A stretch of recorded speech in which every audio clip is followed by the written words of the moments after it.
안녕하십니까. 2024년 5월 31일 최병무의 팩트 시작하겠습니다. 어제 국민의힘이 국회의원 워크숍, 그러니까 어제부터 국회의원이었으니까 어제부터 1박 2일로 천안재능교육원에서 워크숍을 했었죠. 여기에 윤석열 대통령이 참석을 했습니다. 현직 대통령이 집권당 워크숍에 참석하는 경우가 흔하지 않습니다. 근데 참석을 해서 이런 말을 했습니다. 이제 지나간 건 다 잊어버리고 저도 여러분과 한 몸으로 뼈가 빠지게 뛰겠다.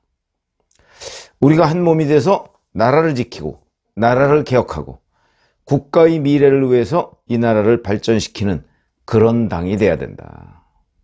정말 지난 대선부터 시작해서 지방선거, 이번 총선 어려움도 많았습니다만 선거 또 여러 가지 국정 현안에서 한 몸이 돼서 그동안 싸워왔기 때문에 여러분 이렇게 뵈니까 제가 그냥 기분이 좋다. 이렇게 얘기를 합니다. 자, 그러면 윤석열 대통령이 우선 아까 제가 말씀드렸듯이 집권당의 국회의원 워크숍에 참석 드문 일이다. 이렇게 말씀을 드렸고요. 왜 참석을 했을까? 그리고 왜 거기서 이런저런 얘기 중에 여러분과 한 몸, 뭐 이런 걸 강조했을까? 자, 우선 첫 번째로는 가장 가까운 거는 해병대원 특검법일 겁니다. 해병대원 특검법에서 다, 뭐 여러 사람들이 예상하기는 국민의힘에서 이탈표가 두 자릿수가 될 것이냐. 왜냐면 이미 5명 정도가 자기는 재표결에서 찬성할 것이다 이렇게 얘기를 했기 때문에 그러면 거기에 한 5명만 더 추가되면 왜냐면 그 중에서는 국민의힘의 인원점검 전화를 받지 않은 사람도 꽤 있다는 거거든요. 그러니까 거기에서 5명만 추가되면 두 자릿수. 이렇게 되면 이게 갖는 의미가 굉장히 큽니다. 왜 크냐면 이번에는 21대 국회의 경우에는 17명 정도가 민주당 손을 들어주면 재표결이 되죠. 그런데 22대, 바로 어제부터 임기가 시작된 22대, 이때부터는 8명만 민주당 손을 들어주면 대통령 거부권이 무력화됩니다.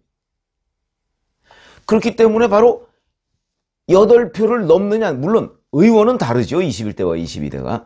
그러나 8표를 넘느냐 안 넘느냐에 대한 상징적인 의미, 그리고 집권당이 받는 충격, 이런 거는 대단히 크다고 보는데, 그런데 오히려 민주당에서 이탈표가 있었던 것으로 파악이 된다. 그것도 한 6표 정도. 그러면 뭐 5명, 원래 자기네들이 공언했던 그 사람들 빼놓고서는 뭐 찬성표를 던진 사람이 없는 것 아니냐. 아마 이런 부분에 윤 대통령이 고무가 됐을 가능성이 대단히 높다는 거죠. 그래서 단결 뭐 이런 얘기를 해가면서 한 몸이 돼서, 또 여기에 보면 국정 현안에서 한 몸이 돼서 이런 표현이 있습니다. 이 국정 현안이 바로 해병대원 특검법이다. 근데 여기에서 정말 단결을 하는 바람에 재표결이 가결이 안 됐다는 거예요. 윤 대통령한테는 이게 대단히 중요하다. 왜 그러냐면 취임 2주년 기자회견 때 만약에 공수처 수사가 미진하고 국민적 의혹이 남는다면 내가 먼저 특검법을 요구하겠다 이렇게 얘기를 한 바가 있기 때문에, 그래서 이제 공수처 수사가 먼저라는 대통령 본인의 뜻을 국민의힘 의원들, 21대 의원이죠, 물론. 의원들이 잘 공유했다. 아마 이런 부분에 대해서 윤 대통령이 여기서 기분이 좋다, 뭐 이런 부분이 그걸 얘기하는 걸로 보입니다. 자, 또 하나가 있죠. 바로 윤석열 대통령의 탈당설입니다. 뭐 일부에서는 뭐 윤 대통령 탈당설을 일부러 누군가가 유포하고 있다 이렇게, 그건 아니죠. 윤 대통령이 관저나 아니면 용산 대통령실에서 만나는 몇몇 사람들한테 좀 화가 나서 얘기를 했던 것으로 보입니다. 저희들의 그 취재 결과를 보면. 그러면 그게 이제 그냥 홧김에 얘기한 거냐, 아니면 정말 진지하게 탈당을 얘기하는 거냐, 뭐 이런 부분. 근데 그런 것들이 그냥 한 번이 아니고 몇 번 있었다는 거죠. 아마 이래서 이제 탈당설이 외부로 흘러나왔는데, 자, 어제 얘기한 걸 보면, 물론 뭐 그동안에 공식적으로는 이제 용산 대통령실에서 부인했습니다만은, 어제 얘기한 거는 그걸 확실하게 공개적으로 부인하는, 일축하는 그런 모양이 나온 거죠. 그래서 윤 대통령으로서는 이걸 우선 일축하고, 지금 국민의힘과 한 몸이고, 그 다음에 본인이 뼈 빠지게 뛰겠다고 하니까, 그러면 국민의힘을 탈당하겠다는 그런 일부의 보도, 본인이 말했다, 이런 것들은 그냥 그건 다 지나간 일이니까 잊어버리자, 이런 의미로 보입니다. 그래서 탈당설 일축. 한 가지의, 이제 어제 중요한 윤 대통령의 핵심 메시지다. 이렇게 말씀을 드릴 수가 있습니다. 뭐 이 두 가지 때문에 이제 아마, 윤 대통령이 이제 워크숍에 가서 그런 의원들과 나눈 것으로. 이렇게 보면은 이제 윤 대통령과 집권당과의 관계는 뭐 22대에 가서 뭐 좀 새롭게 설정되나? 뭐 이런 이제 기대를 갖게 하는 대목입니다. 확실히 총선 완패 뒤에 윤석열 대통령의 말 굉장히 많이 바뀌었습니다. 뭐 이재명 대표하고 영수회담도 하고요. 이건 뭐 행동도 바뀐 거고, 취임 2주년 기자회견도 했고, 기자실 방문도 하고, 이래서 하고, 뭐 이런 것들이 이제 상당한 정도 총선 전과 후의 변화다. 이렇게 말씀을 드릴 수가 있는데, 문제는 이거 외에 가시 변화가 느껴지지 않는다. 그게 국민들이 피부로 느끼고, 그래, 윤 대통령이 변화했구나. 그러니까 앞으로 이러이러한 게 예측이 된다. 여기까지 와야 되거든요. 그 부분이 좀 아직 부족하다는 거죠. 우선 당내로 보면 여러분과 한 몸이라고 그랬습니다. 과거 다 잊어버리고. 그러면 우선 윤 대통령부터 친윤과 비윤, 이 구분법을 없애야 되는 거죠. 용산 대통령실에 친윤들만 사석에서 불러서 뭐 같이 식사도 하고 대화도 하고, 그걸 떠나야 된다. 비윤도 불러서 얘기도 듣고, 그러니까 본인을 싫어하는 사람들과도 소통을 해야 된다. 그래서 그 사람들을 감동시키면 더욱 좋고, 어차피 같은 당 아닙니까? 다 잊어버리고 한 몸이 되자, 이렇게 얘기했으면 그에 따른 가시적인 행동 변화가 수반돼야 한다. 이걸 풀어야 당내 단합이 이루어지는 거죠. 당장 어제 거기서 정책 현안에 있어 한 몸 이렇게 얘기하는데, 그 자리에 안철수 의원도 있을 겁니다. 안철수 의원은 어떤 생각을 했을까요? 아마 이제 정치인들이라는 게 늘 자기중심적으로 생각을 하니까 윤 대통령은 윤 대통령 중심으로 생각했겠지만, 안철수 의원은 그러려면 용산이 변해야 된다, 아마 이렇게 생각했을 수도 있습니다. 그런 부분에 대한 그 사람들의 사고 변화, 이런 것도 이끌어내려면 윤 대통령이 먼저 손을 내밀어야 된다, 이제 하는 과제를 안고 있는 거죠.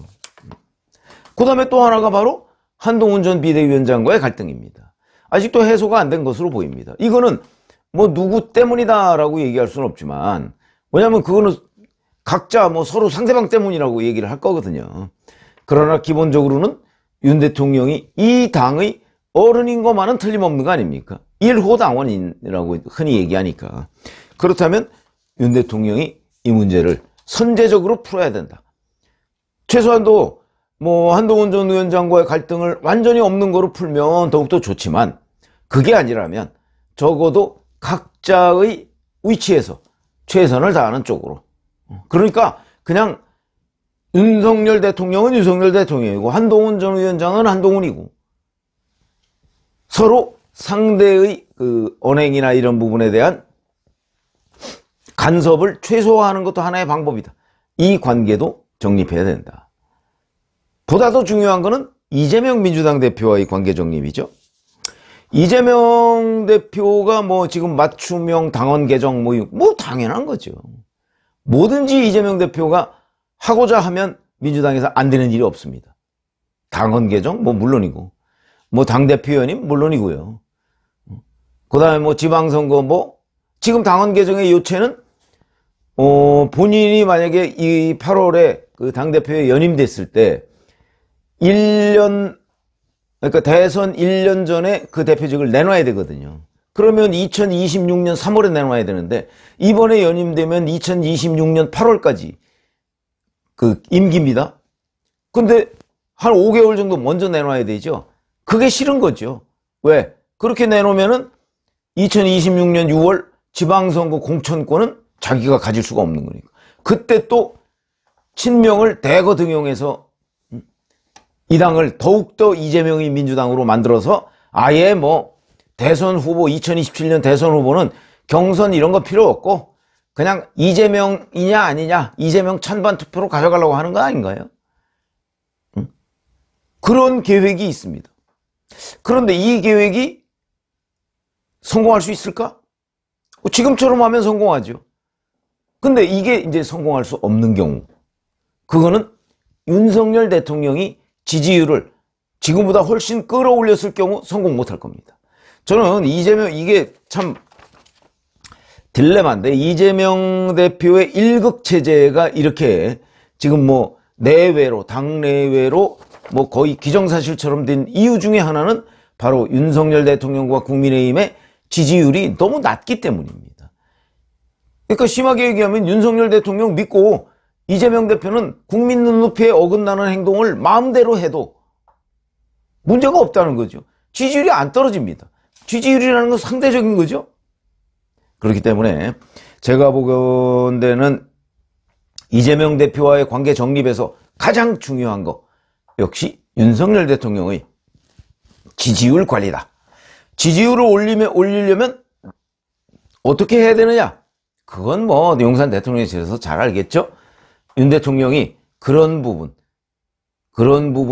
지금보다 훨씬 더 그야말로 뼈 빠지게 신경을 써야 된다.